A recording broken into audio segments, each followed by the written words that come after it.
Greetings to my dear guests on this video. I wish you a pleasant viewing and look forward to your feedback in the comments. The applause was still echoing in the conference hall when it happened. That dizzying blend of pride and relief had barely settled in my chest before it all turned cold. I had just finished presenting the Q3 numbers, record-breaking by any standard. Revenue was up 27%, our customer retention had crossed 91%, and for the first time since our founding, we were ranked among the top 10 industry leaders in our segment. I should have been celebrating. I should have been preparing for the investor calls. Instead, I was about to be blindsided. Leo Madden, the freshly installed CEO with his bright white smile and finance bro confidence, stood up and clapped twice as he took the stage beside me. He didn't even look at me. Just gripped the mic like he was hosting a game show. "Let's give Mari another round of applause, shall we?" he said. And the room complied, though the energy had already shifted, like animals sensing a storm. Then he said it. No warning, no side conversation, no HR formality. And now, as part of our strategy to accelerate decision-making and streamline leadership, we've decided to make a change at the top. Effective immediately, Mari will be stepping down from her position as COO. Gasps. Audible, sharp. My ears rang. Leo smiled at the crowd like this was a strategic pivot on a flowchart, not a human being's career. We're grateful for her contributions, but as we move faster into our next phase, we need a different pace. Frankly, Mary's leadership style has been too slow. Too slow. That was it. After 4 years of 12-hour days, after leading the team through 2 rounds of funding, a brutal product recall, and a global logistics nightmare, he reduced me to a timing issue, not even a thank you, just a cold severance by microphone.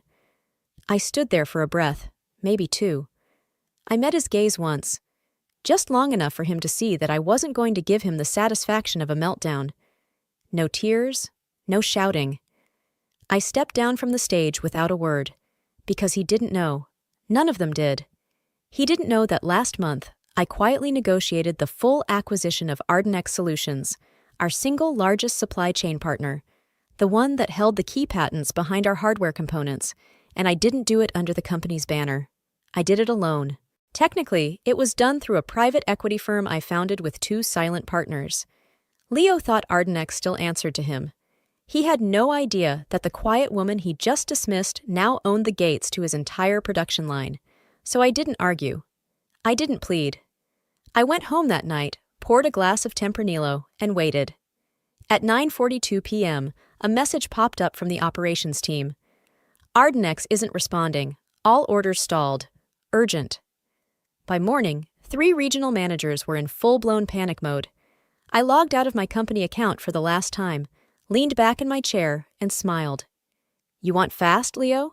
You're about to learn what it costs to skip the woman who built the machine you're trying to drive. There's a kind of silence that only comes after years of being underestimated. I'd grown used to it. The dismissive glances in early meetings, the interruptions during pitches, the way investors would direct questions to male colleagues even when I was leading the deck. But I learned something in that silence. How to observe, how to prepare, how to build something that no one would see coming.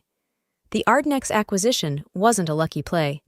It was the result of 2 years of planning, 27 months of quiet negotiations, and a notebook filled with every gap in our company's supply chain that I knew one day could become leverage. I remember the first time I visited the ARDENX lab. It was tucked away in a converted warehouse north of San Diego. Nothing flashy, just a team of quietly brilliant engineers who'd built the only heat-stabilized graphene module that didn't fail under real-world conditions. We'd been licensing from them for years, paying a premium. But I saw something in their founder, Nina Rojas.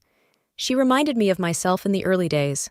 Sharp, quietly fierce, always underestimated. Over coffee in the corner of their workroom, I floated the idea. Have you ever thought about what you could do with full strategic backing and global distribution? Nina blinked, then leaned in. You're not talking about a licensing expansion. No, I said. I'm talking about ownership, mutual, a future that doesn't involve being squeezed by execs who only show up when something breaks. That conversation turned into dozens. Dinners, red-eye flights, quiet legal reviews. I moved carefully, quietly, The kind of slow that builds foundations instead of headlines. And it was around that same time, maybe 6 months into the Ardenex talks, that Leo Madden started showing up in places he didn't belong. At first, I brushed it off. He was new, a recent hire from a flashy VC-backed turnaround job on the East Coast. He had the kind of resume that made boards swoon.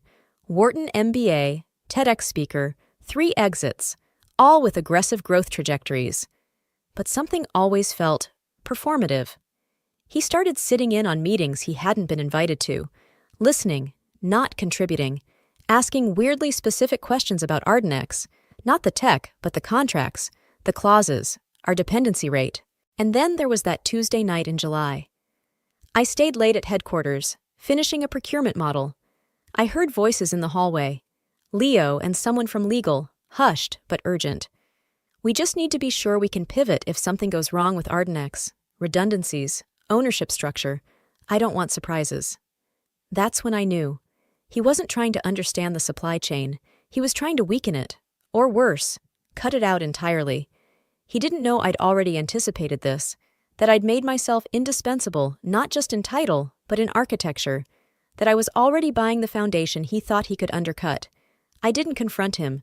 Confrontation is reactive. I was surgical. I pushed the Ardenex deal forward quietly, using a newly formed holding company under a name I hadn't used in years. Me Moreau, my mother's maiden name. I filed the acquisition through a shell firm in Toronto, then rerouted through a trust based in Zurich. No trace, no press, just ink and signatures. And the moment it closed, the very hour, I transferred 51% of Ardenex's voting control to my own trust account. Leo's potential pivot was now legally impossible without my say-so. So when he stood on that stage and fired me, when he accused me of being too slow, I smiled. Because in his rush to clear the path, Leo didn't realize he was about to run face first into a wall I'd built myself. The morning after my public execution, I arrived at headquarters precisely at 9 a.m., just as I'd done every weekday for 4 years. There was a chill in the air, both from the October breeze and from the way people looked at me as I walked in. Not hostile, just cautious, like I'd become radioactive overnight. "Hey, Mari," someone mumbled near the elevators, eyes averted. "Heard about, sorry." I gave them a tight, professional smile. "It's all right. Just here to complete transition protocol." Truthfully, HR had told me I didn't need to come in. My badge was being deactivated at noon, but I insisted. I needed, to hand over the transition documents myself. I walked straight to the executive floor, heels clicking like a metronome through the tense hush. Leo's assistant jumped up when she saw me. "Mr. Madden's in a board debrief. He'll want these," I said calmly, holding up the neatly labeled envelope. "Before noon, no rush. Just make sure he signs the receipt acknowledgement."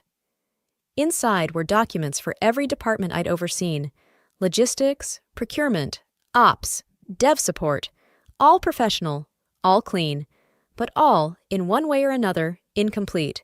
Not enough to sabotage. Just missing certain context. A strategic vendor ID here. An outdated supply chain map there. The new project timelines. Accurate, but stripped of implementation notes. It wasn't deception. I was complying. Just not volunteering. Leo wanted a fast transition? He'd get speed.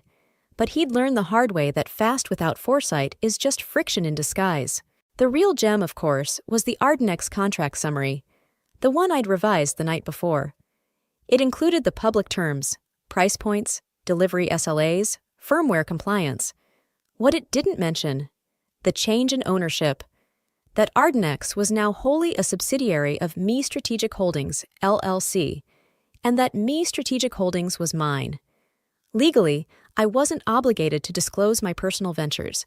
The acquisition wasn't through the company. And unless Leo's team dug hard and fast through 4 layers of shell corporations and Canadian tax filings, he'd still think Ardenex was a neutral partner. For now.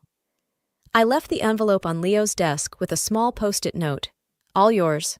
Good luck with Q4. Marie." Then I walked out, calm and composed, past the same receptionist who'd greeted me with a smile 100 mornings before. By the time I got home, the messages had started. Need urgent clarification on Ardenx shipment queue. Who's the POC for firmware patch verification? Marie, just saw the vendor update. Did something change? I didn't respond. Instead, I opened the encrypted messaging platform I'd set up with Nina at Ardenx and typed, Stage 2, Enforce Payment Terms, Delay Dispatch on New Firmware until Compliance Review clears. Simple, legal, and just inconvenient enough to expose every blind spot in Leo's accelerated plan. Within 24 hours, 6 active projects stalled. An entire customer deployment in Chicago was delayed. Regional sales leads were spiraling. Leo scrambled. But I wasn't watching from the sidelines. I was already in New York, sitting in a private office space downtown, laptop open, espresso in hand, and a pitch deck ready for investors. Because Me Strategic Holdings was never meant to stay in the shadows. It was time to build something new. Something better. And this time, I wouldn't be answering to anyone but myself. The first cracks were barely visible, a missed shipment here, a hold on a firmware update there. By noon that Thursday, the buzz inside the company had grown loud enough to rattle walls. But I remained silent. My name wasn't on anything. Not on the acquisition paperwork, not in the new communications from Ardenx, not even whispered in the panicked meetings now erupting across Leo's executive floor. Instead, it was Chloe Moran, my longtime friend, and now legal counsel for Me Strategic Holdings, who became the unshakable wall between them and the truth. Chloe didn't yell. She didn't threaten.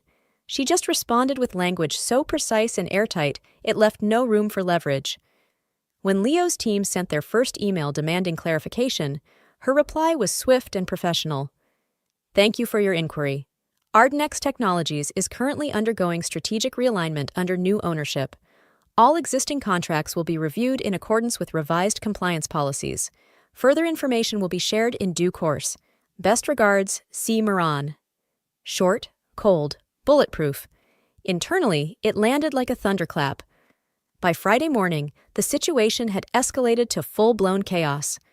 I knew because my former team, still loyal in quiet ways, had started messaging me off the record. Mari, did you sell Ardenx something? Or buy it? They're saying legal's scrambling. No one can reach Ardenx directly. All comms are going through Chloe now. Word is Leo's freaking out. He just canceled the all hands. And then came the leak. It wasn't supposed to be public yet, but someone, maybe a disgruntled procurement analyst or a sharp-eyed intern, noticed the change in Ardenx's corporate registry.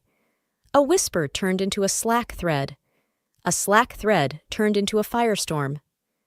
By end of day, every team in the building had heard the same thing. Ardenx has new owners, and no one knows who they are. Meetings were called. Executives went dark. Legal flooded inboxes with directives on limiting external discussion. But it was too late. Because people weren't stupid. They'd seen the timing, the firing, the incomplete handover, the silence from me. And now, the supplier we'd built our entire platform on was effectively ghosting the company while delivering flawlessly to everyone else. Other clients had no disruptions. In fact, one Fortune 500 buyer had just issued a public thank you post on LinkedIn for Ardenx's seamless upgrade and proactive firmware support. And inside our old walls? Panic. The same people who had smiled and clapped at my farewell, the ones who called me too slow, were now realizing they'd been running toward a cliff with their eyes closed. I was no longer part of their crisis. I was the reason it existed. And Chloe? She wasn't taking their calls. She didn't need to. Every response was now filtered through the lens of contractual language and controlled compliance. Leo tried to flex, of course. Issued a staff-wide memo stating that leadership has the situation under control and that all supplier relations are stable and evolving positively. But the moment that email hit inboxes, Ardenx's main portal updated with a quiet, unmissable banner. Please note, contractual updates are in progress for select clients. Expect delays in response where compliance reviews are pending. That included only one company. Theirs. I leaned back in my hotel chair, watching the fallout in real time from 1,000 miles away, sipping chamomile tea like it was a show I'd already seen the ending of. Because the thing about chaos is, when it's built on silence and assumption, it doesn't collapse, it implodes. And Leo? He was just getting his front row seat. Monday dawned crisp and clean over Manhattan, the kind of morning that felt like a promise. I stood in front of the mirrored glass doors of 51 Broadview Avenue, my reflection sharp in the early light. Behind those doors waited the new future. Mine.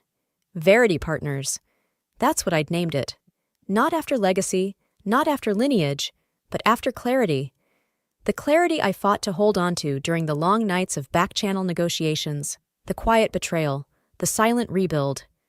Verity was the culmination of everything I had once been told I was too much for, too focused, too slow, too methodical. And now? I owned the system Leo couldn't function without. At precisely 8 a.m., our new digital infrastructure went live. All data transfer, logistics syncing, firmware rollout, and modular integrations now flowed through Verity's secure servers. The migration was invisible to the public, seamless, silent, but inside Leo's company, the effect was immediate.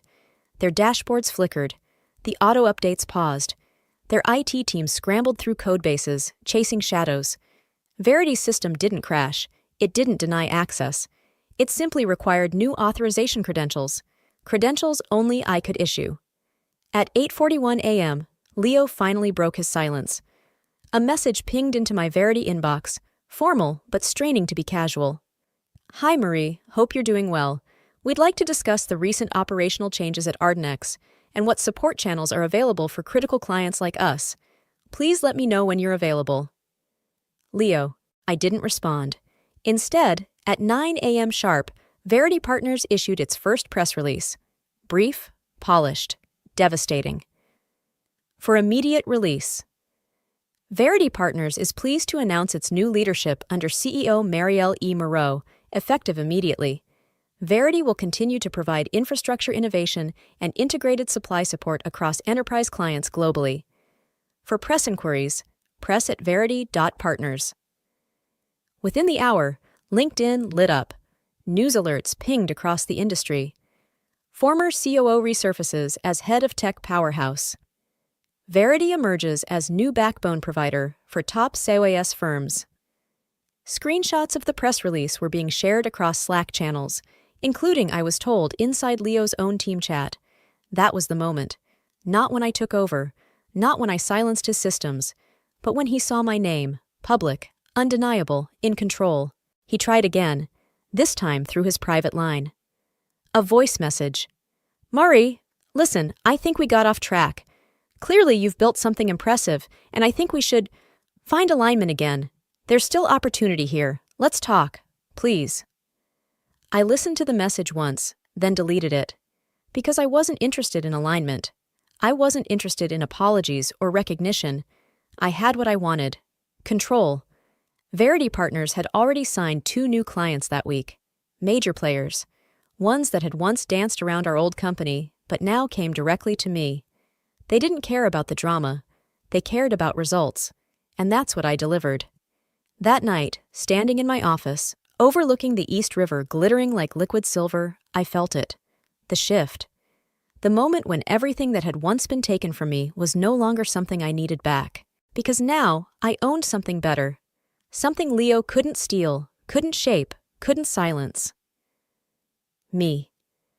By the second week of November, the chaos was no longer a whisper. It was a roar. Customer complaints flooded in, not 1 or 2, but hundreds.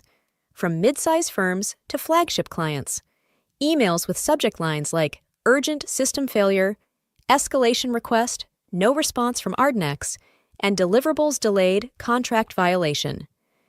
Inside the company I had once helped build, the walls were buckling. It couldn't keep up. The interim ops director, poor thing, hadn't slept in 4 days. Sales was scrambling to keep clients from pulling contracts.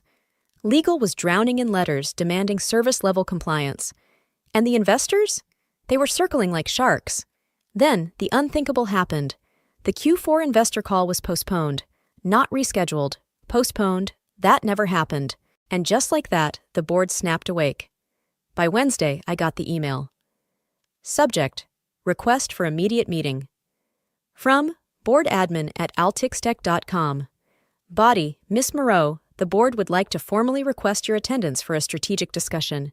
Please confirm availability. All parties will be present. I waited 20 minutes before replying, then confirmed. Friday, 10 a.m. I arrived in a deep charcoal suit and a steady, unreadable expression. The conference room buzzed with tension. At the far end, Leo sat rigid, jaw tight, hands folded like a student awaiting a verdict. The chairwoman, Margaret Vance, was the first to speak. "Miss Moreau, thank you for coming. I trust you're aware of the situation." "I'm aware," I said coolly, placing my tablet on the table. "Though I assume you didn't bring me in just to listen." She nodded. "Let's get straight to it. You now control Verity Partners, correct?" "Yes." "You also acquired Ardenex Technologies under a private holding?" "I did, 6 weeks before my dismissal." A low ripple of shock passed down the table. "And you didn't disclose that at the time?" "I wasn't obligated to. Ardenex was not acquired under Altix Tech's banner, nor with its resources. The acquisition was personal and fully legal." Leo's face burned a bright crimson. "You undermined us. You manipulated—" "No," I cut in smoothly. "I protected what you failed to understand. I anticipated a future you tried to accelerate without building a foundation. I gave you every opportunity to lead with integrity.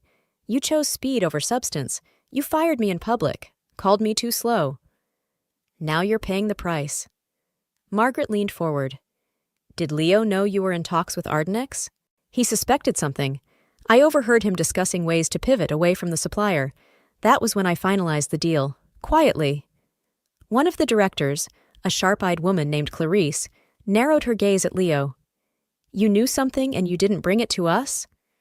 "She was going behind our backs," Leo snapped.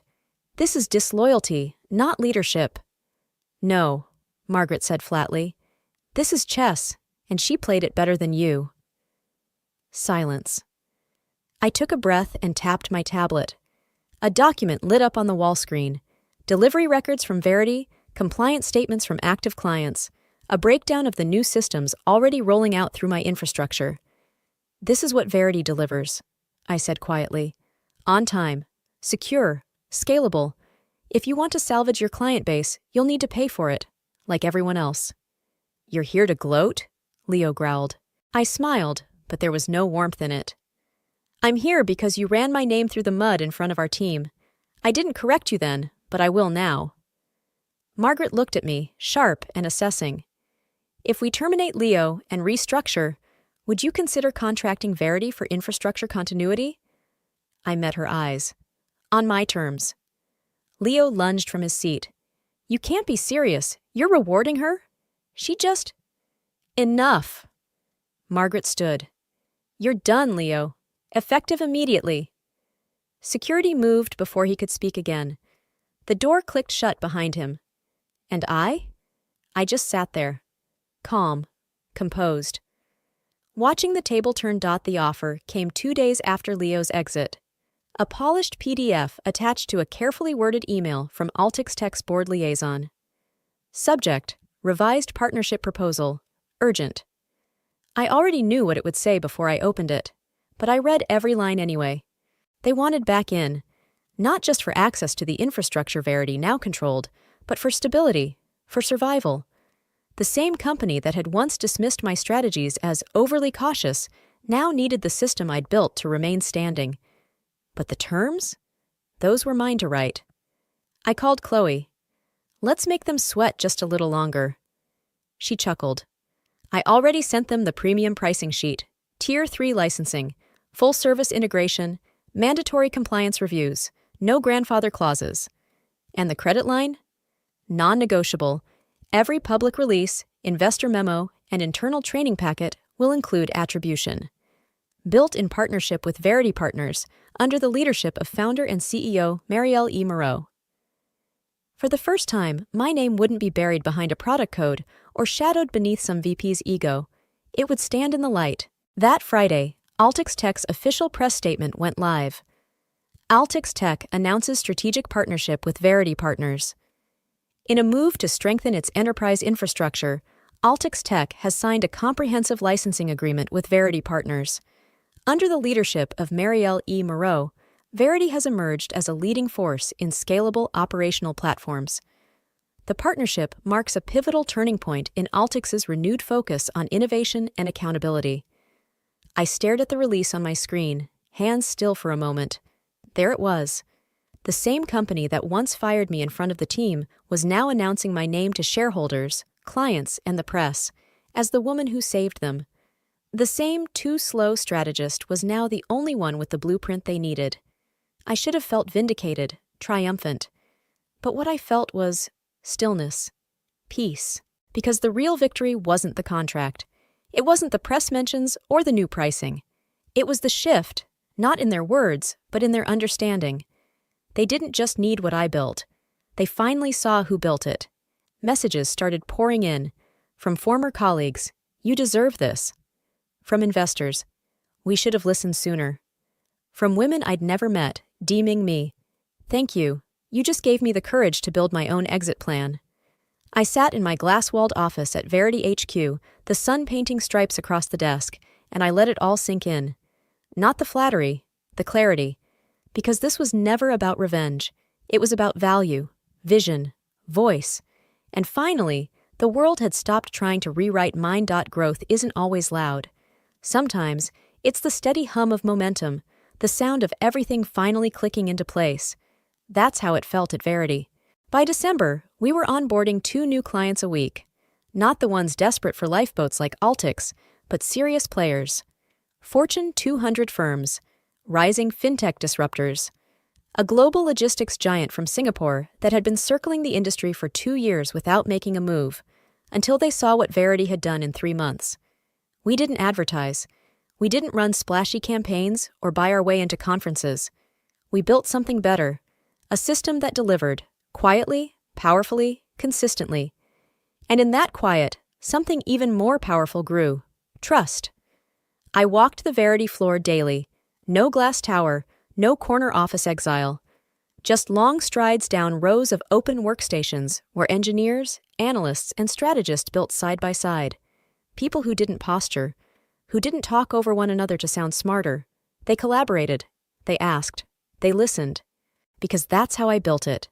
Not with charisma, not with politics, but with clarity, respect, and relentless strategic vision.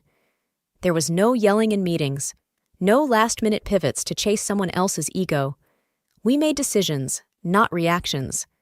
And me? I wasn't just the CEO. I was home.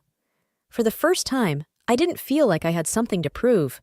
I didn't shrink or second-guess or rehearse what I'd say before walking into a room of men twice my age and half my insight. I belonged here. Every data point, every whiteboard sketch, every client review meeting reinforced the same truth.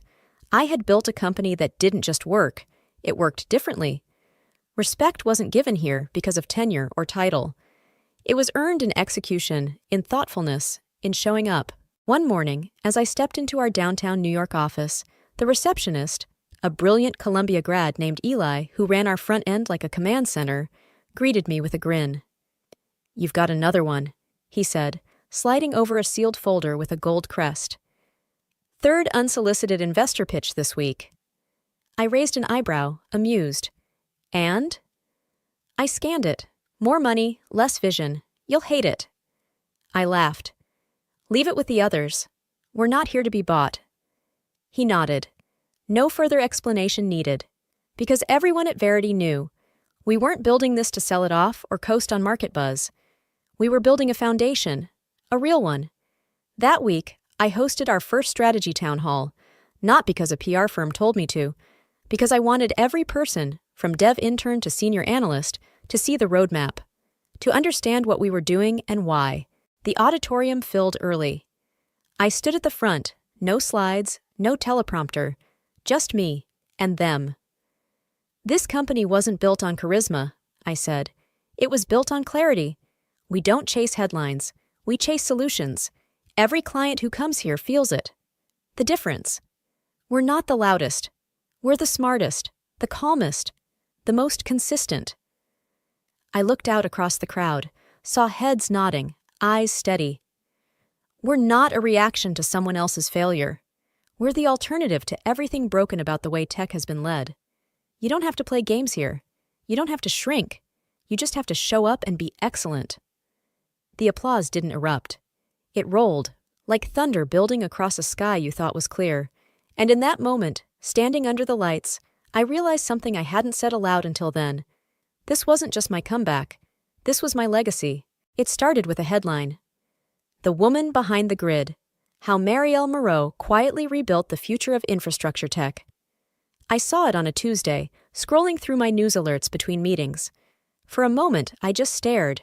Not at the title, but at the byline. Juliet Ramos, Senior Tech Editor, Venture Edge. Juliet had been at that brutal investor Conda years ago, back when I'd been dismissed as overprepared. She'd asked pointed questions back then, and I remembered the glint in her eye when she sensed something deeper behind my silence. Now, here she was, not speculating, not hinting, but writing the story plainly. Mary Moreau wasn't just a smart operator, she was the architect. While others played politics, she built the system Altix runs on. Then, after being cast aside, she built the future. Verity Partners is not a pivot. It is a blueprint for what leadership in tech could have always been, had it been trusted. The article went viral in hours, not because it was sensational, but because it was undeniable. Finally, the credit wasn't quiet. It was published. My name was everywhere, in industry panels, on data reports, in compliance overviews. Moreau Protocol, they'd started calling it, the streamlined infrastructure logic I developed and coded back when everyone thought I was just an operations girl. And then the letter arrived, handwritten, neatly folded. No return address, just a simple wax seal on the envelope. I opened it slowly. Dear Marie, you probably don't remember me. I was a junior associate on your team, the one who always sat 3 rows back and never spoke up in meetings.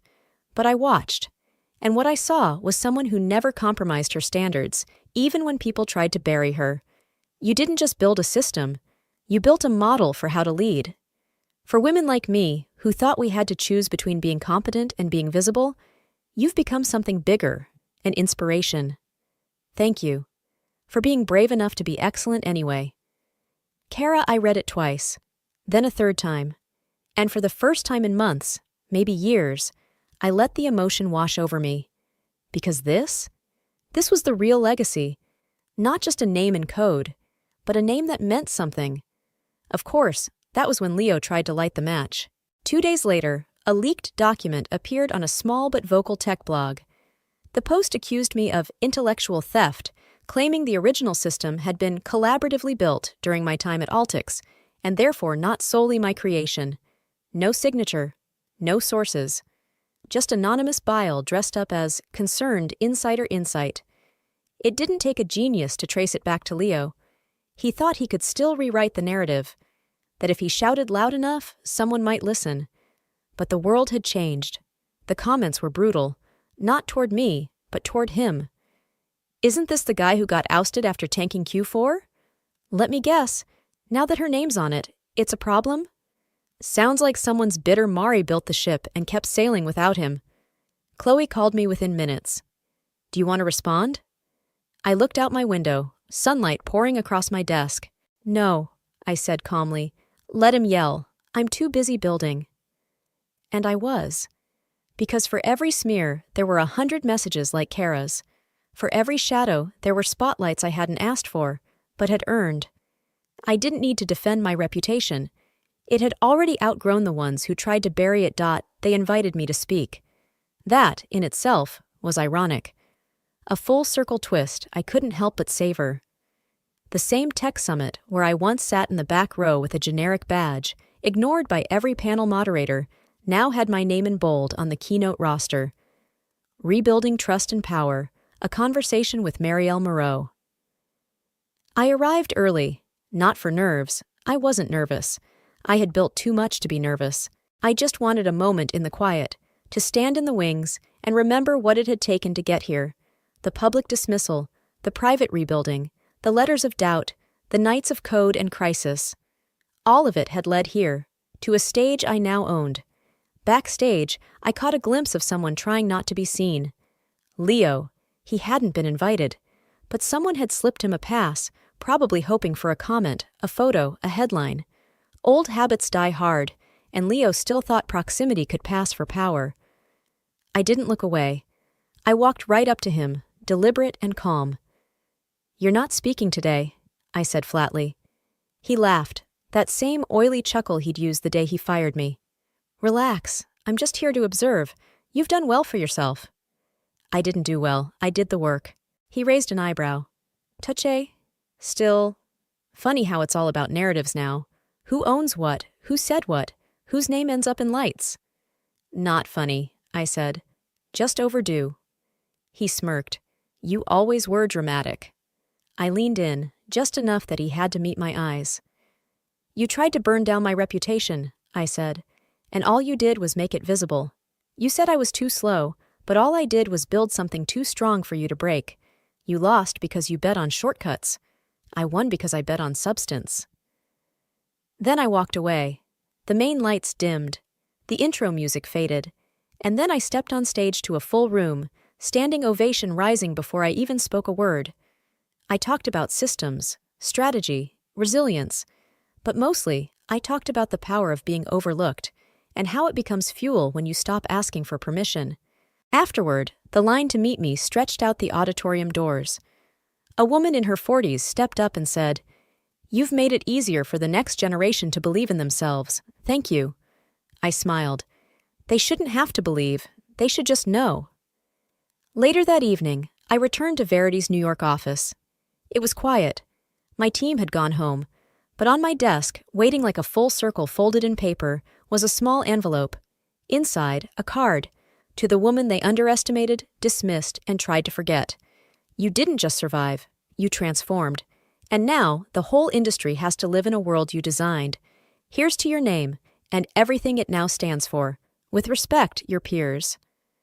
I placed the card beside my very first notebook, the one filled with those rough, early diagrams of the system no one had believed in. And I smiled, because this time, there was no doubt, no question, no caveat. This was my empire, built in silence, defended with strategy, and sealed with a name that now, finally, everyone knew. Marielle E. Moreau, the woman who wasn't too slow, just too far ahead for them to see.